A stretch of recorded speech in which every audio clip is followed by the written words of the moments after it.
Goshamahal police స్టేడియంలో నిర్వహిస్తున్న police అమరవీరుల సంస్మరణ దినోత్సవంలో సీఎం రేవంత్ రెడ్డి పాల్గొన్నారు. ఇప్పుడు లైవ్ చూద్దాం. సమాజానికి ఒక నమ్మకం, ఒక భరోసా. ప్రపంచమంతా నిద్రపోతున్నా సరే సమాజంలో శాంతి భద్రతల పరిరక్షణకు కట్టుబడి తను మాత్రమే మేల్కొని ఈ సమాజాన్ని కాపాడుతూ ఉంటాడు. విధి నిర్వహణలో ఒక్కోసారి ప్రాణాలను సైతం ఫనంగా పెట్టాల్సి వచ్చినా మన పోలీసులు వెనకడుగు వేయడం లేదు.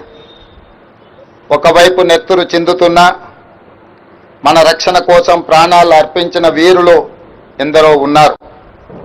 విధి నిర్వహణలో దేశం కోసం ప్రాణాలు అర్పించిన ఎందరో పోలీసు అమరవీరులను స్మరించుకోవడం మన అందరి కర్తవ్యము, బాధ్యత. ఆ బాధ్యతతోనే దేశవ్యాప్తంగా ప్రతి సంవత్సరం అక్టోబర్ 21న పోలీసు అమరుల సంస్మరణ దినోత్సవంగా ఘనంగా నిర్వహించుకుంటున్నాం. ఈ సందర్భంగా విధి నిర్వహణలో వీర మరణం పొందిన పోలీసు అమరులకు తెలంగాణ రాష్ట్ర ముఖ్యమంత్రిగా 4 కోట్ల ప్రజల పక్షాన ఘనంగా శ్రద్ధాంజలి ఘటిస్తున్నా. పోలీసు అమరులను స్మరించుకునే రోజు అక్టోబర్ 21కి మహోన్నత చరిత్ర ఉన్నది. 1959 అక్టోబర్ 21న అంటే సరిగ్గా 66 సంవత్సరాల కిందట భారత చైనా సరిహద్దుల్లోని హాట్ స్ప్రింగ్స్ వద్ద దురాక్రమణకు దిగిన చైనా సైనికులతో మన సైనికులు వీరోచితంగా పోరాడారు. మాతృభూమి పరిరక్షణలో సిఆర్పిఎఫ్ అధికారి కరణ్ సింగ్ నేతృత్వంలో 10 మంది జవాన్లు వీర మరణం పొందారు. నాటి నుంచి ప్రతి ఏటా అక్టోబర్ 21వ తేదీన దేశవ్యాప్తంగా విధి నిర్వహణలో ప్రాణాలు అర్పించిన పోలీసు అమరులను స్మరించుకోవడం మన దేశపు గౌరవప్రదమైన సాంప్రదాయంగా మారింది. దేశం కోసం ఆనాటి నుంచి ఈనాటి వరకు ఎందరో పోలీసులు ప్రాణత్యాగం చేశారు. వారందరికీ పేరు పేరున హృదయపూర్వక శ్రద్ధాంజలి ఘటిస్తున్నాను. ఈ సంవత్సరం దేశవ్యాప్తంగా 191 మంది పోలీసు సిబ్బంది, తెలంగాణ రాష్ట్రంలో 6 పోలీసులు విధి నిర్వహణలో ప్రాణాలను అర్పించారు. గ్రేహాండ్స్ కమాండోలు T Sandeep, V Sridhar, N Pavan Kalyan సంఘ విద్రోహ శక్తులతో పోరాడుతూ వీర మరణం పొందారు.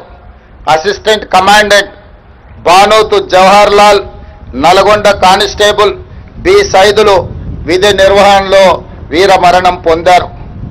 3 రోజుల క్రితం నిజామాబాద్లో సిసిఎస్ కానిస్టేబుల్ ఎంపల్లి ప్రమోద్ కుమార్ విధి నిర్వహణలో వీర మరణం పొందారు.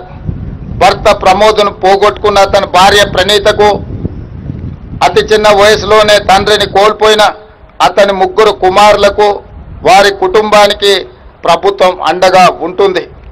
వారి కుటుంబానికి 1 కోటి రూపాయల ఎక్స్ గ్రేషియా, అమరుడైన కానిస్టేబుల్ పదవి విరమణకు వచ్చే లాస్ట్ పే డ్రాన్ శాలరీతో పాటు కుటుంబ సభ్యులలో ఒకరికి ప్రభుత్వ ఉద్యోగం, 300 గజాల ఇంటి స్థలం మంజూరు రాష్ట్ర ప్రభుత్వం చేస్తుంది.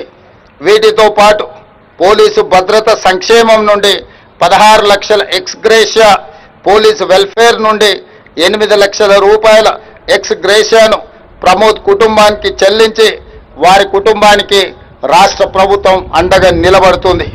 అదే కాకుండా 18 సంవత్సరాల క్రితం 29/6/2008న ఒరిస్సాలోని చిత్రకొండ రిజర్వాయర్ మావోయిస్టుల దాడిలో మరణించిన 33 మంది పోలీసు అమరులకు స్థలాన్ని కేటాయించి దాదాపుగా ఈ 18 సంవత్సరాలు ఈ సమస్య పరిష్కారం కాలేదు.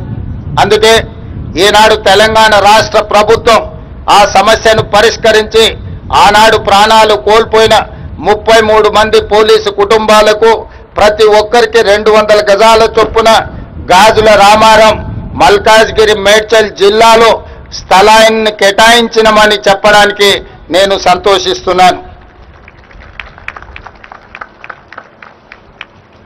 తెలంగాణ పోలీస్ శాఖ అవలంబిస్తున్న విధానాలు నూతన సాంకేతిక పరిజ్ఞానంతో రాష్ట్ర పోలీసు శాఖ దేశంలోనే అగ్రస్థానంలో నిలబడడం మా ప్రభుత్వానికి గర్వకారణం. ఇండియా జస్టిస్ రిపోర్ట్ 2025 ప్రకారం దేశంలోనే తెలంగాణ పోలీస్ శాఖకు ప్రథమ స్థానం లభించింది.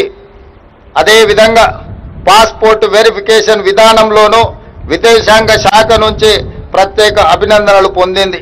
ఈ విజయాలు తెలంగాణ పోలీస్ సిబ్బంది నిరంతర కృషి, అంకిత భావానికి నిదర్శనం.